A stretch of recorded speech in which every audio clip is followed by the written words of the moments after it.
So, want a lucrative internship in the energy industry but don't know how to stand out? Well, this is the video for you. I'm Mike from EEBootcamp, and today we are breaking down a real live internship posting for a BIM role in substations and renewable energy. I'll show you exactly how to decode the job description and tailor your application to beat the competition. So, let's get your career started. This position, as you can see here, is actually an actual job posting but rewritten using AI to remove company information. Though actually you can easily search it through Google to figure out which is the position that I am actually basing it on. So let's go over it.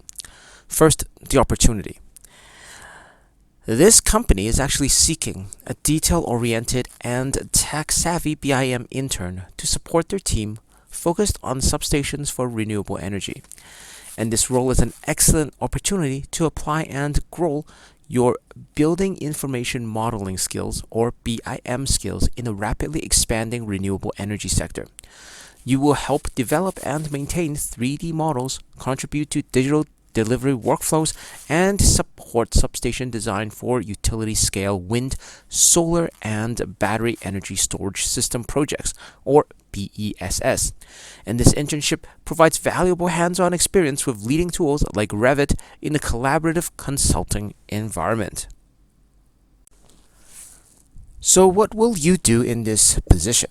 Well, if you get this position, you will assist in the development and maintenance of 3D BIM models for high-voltage substations that support renewable energy projects. You will also support the creation and standardization of BIM templates, libraries, and documentation specific to substation design. You will also contribute to the setup and config of digital delivery workflows with a focus on power infrastructure, as well as you will participate in model coordination, including clash detection, data validation, and quality control. And what you will gain? Well, you will gain hands-on experience in BIM modeling for utility-scale renewable energy projects.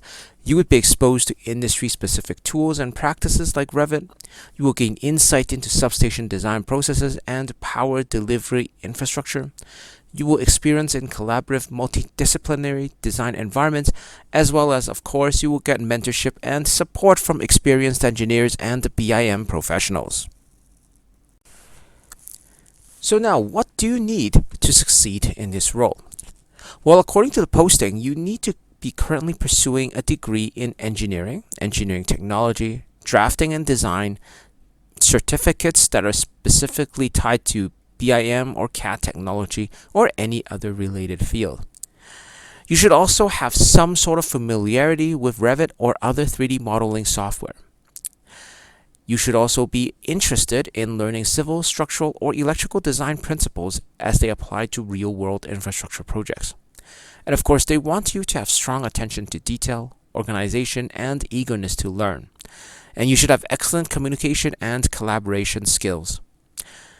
Now, this applies to all jobs, but you should have proficiency in Microsoft Excel, and Word, as well as PowerPoint, so the entire Microsoft Office suite.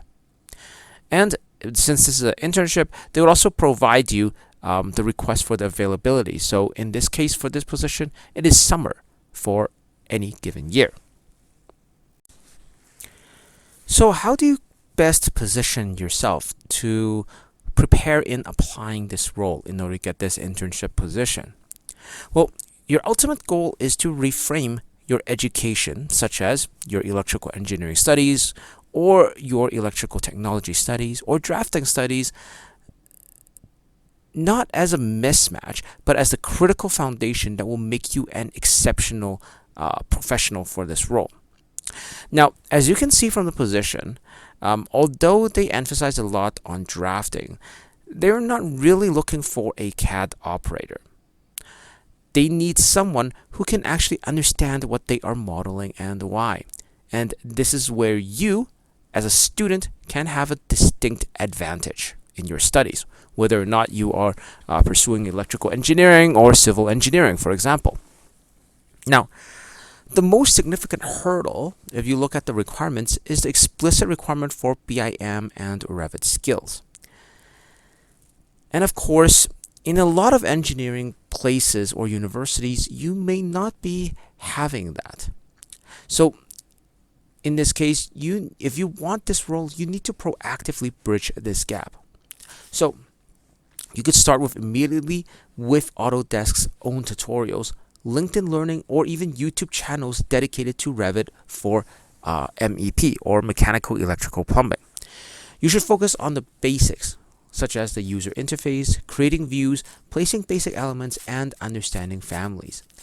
Now, if available, also in your university, you could enroll in an architectural drafting CAD or BIM technology class. This should appear on your transcript and demonstrates commitment.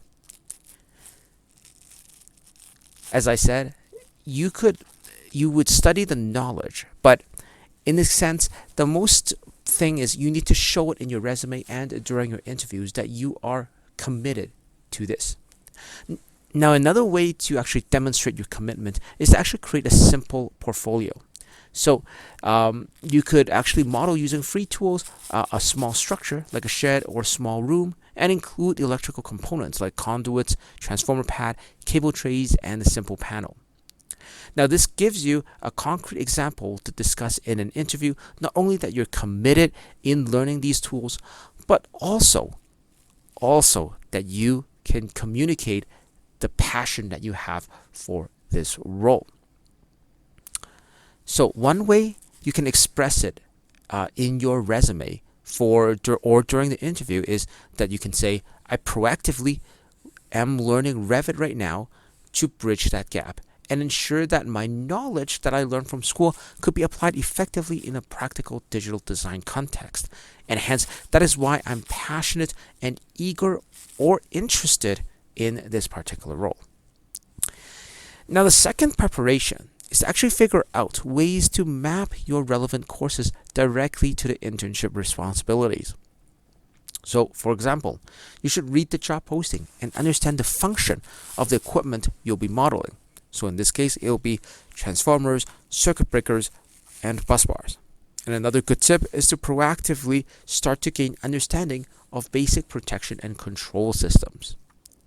Also, prepare yourself to be familiar with terms like one-line diagrams or single-line diagrams, three-line diagrams, relay protection, SCADA, as well as substation physical layout. And you can briefly mention this in your resume or interview, such as, for example, in my power systems course, we analyze fault currents and protection schemes. And this gives me a fundamental understanding of why a substation is designed a certain way. And when I'm tasked with modeling a component in Revit, I will understand its functional role in the overall system, which will help me identify potential issues during clash detection or data validation. And lastly, the last point I want to state is you should prepare stories from your academic projects, especially group labs or design projects that demonstrate your ability to work in a team, communicate technical problems, and integrate feedback. Another point is, especially if you're applying to consulting companies, you need to understand that companies in general serve clients. And as such, you should demonstrate that your work must be accurate, on time, and meet client specifications. And this can be emphasized through your student projects or assignments, such as mentoring your process for double-checking calculations and diagrams to ensure accuracy. So, if it were me, how I were to frame it for your resume or interview, I would say, I thrive in collaborative settings. So for example, of my particular project, and list the name of your project, I worked with mechanical and computer engineering students, and I was responsible for the power subsystem and had to constantly communicate my design constraints and progress to ensure all the pieces integrated seamlessly, which I believe it's a similar process to the multidisciplinary model coordination mentioned in the job description that you have in your job posting. Now, if you are looking for an internship position, I would assume that you may not have a lot of relevant work experience. And so I would emphasize that you may want to put a relevant skills section just to put some relevant keywords in your resume, like listing Revit and AutoCAD alongside with things like substation design principles and power systems analysis. So when they ask you about these skills, you can say how your passion allows you to study these in your free time. Now, of course, another thing that you should create is actually cover letter. And recruiters, well, not so much recruiters, but the hiring managers often like to read the cover letters to see how people stand out from these positions. So in this case, you should create a cover letter that explicitly connects your learning in school, as well as if you have any previous job experience or school projects that you may have that may able to reframe that could relate to the qualifications and responsibilities for this role. Now, if you want more job search resources for the power utility sector, please visit my EEBootcamp Power Utility JobBoard or putilityboard.github.io. This is a comprehensive platform for launching and advancing your career in the power utility industry. And here you could discover opportunities, build skills, and connect with leading companies worldwide. So here are the tools that I have within this website. First, you have an access to a company directory. And this company directory consists of utility and EPC companies across multiple countries. So you can actually go to this website and find out who is actually hiring. And these links that I provide in this company directory goes directly to the career page. So you don't need to spend or waste time to navigate yourself into those career pages. Another tool that I have is called the Role Explorer. In here, you could actually browse detailed job profiles with comprehensive information about required skills, typical responsibilities, and average salary ranges for each position that are related to the utility industry. So if you're looking for a career in the utility industry and you don't know which role is good for you, then check out this tool. And of course, I also have a selection of questions in my interview question bank. This contains a collection of behavioral as well as technical interview questions that are specifically tailored for the utility sector. And you could also search and filter by category as well. And lastly, I have something called the Skills Mapper, which allows you to input your skills and discover which utility industry roles are your best fit. And you could visualize career paths and identify skill gaps to focus your development in this particular role. So, if you're interested in finding out what is right for you in the utility world, or if you're looking for the next best thing in the power utility industry, check out my Power Utility Job Board, which I repeat is putilityboard.github.io.